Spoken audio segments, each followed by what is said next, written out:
Kung magpapatusok ka, yung magdudugtong ka na ng buhay. Ako nga pala si Kasgaran, isa akong pulis. At yan nga, may nag-chat sa atin, sangkuya natin. Kunuha natin yung ipamimigay natin na ilaw para sa isang tatay. At yun nga, habang pauwi ako, eto, nadaanan ko yung WCC. Nagkakandak sila ngayon ng blood donation in partnership with the Philippine Red Cross. Yan, nililinisan muna kung saan itutusok yung malaking karayom. Sabi nga nila noon, parang kagat lang ng langgam nung una akong nag-donate at yun na parang hinahanap-hanap na ng aking katawan. Ganun talaga pag gusto mong makatulong at madugtungan yung buhay ng mga nangangailangan.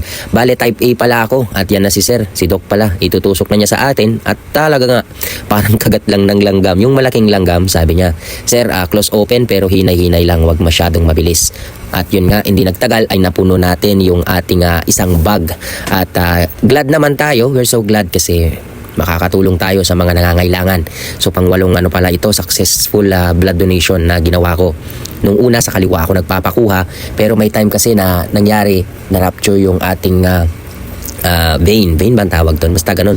So, sa kanan na ako, nag-decide na ako na pag magdodonate ako ulit sa kanan. Ang pinaka masakit na part dyan, yung tatanggalin na yung karayom. Oo, ang sakit. Saktan ako doon. Yan, tatanggalin na ni Doc yung ating karayom. So, pagkatanggal niyan, kailangang ipitin ko daw ng mga 1 minuto para mag-clog yung ating dugo at hindi tayo mag-bleeding. Yan na. Tignan nyo guys, tignan nyo. Ayun, natanggal na. Pagkabunot dyan mo mararamdaman yung kirot. Yan, bubunutin na yan. Tapos, lalagyan ng bulak at yun yung iprepress mo ngayon para hindi tuloy-tuloy yung pag-flow ng dugo. So kahit papaano nakapasa naman tayo sa mga test kasi medyo alanganin kanina kasi high pressure yung natin blood. Sa kaliwa. Kaliwa dati ako nagpapakuha eh. Oo.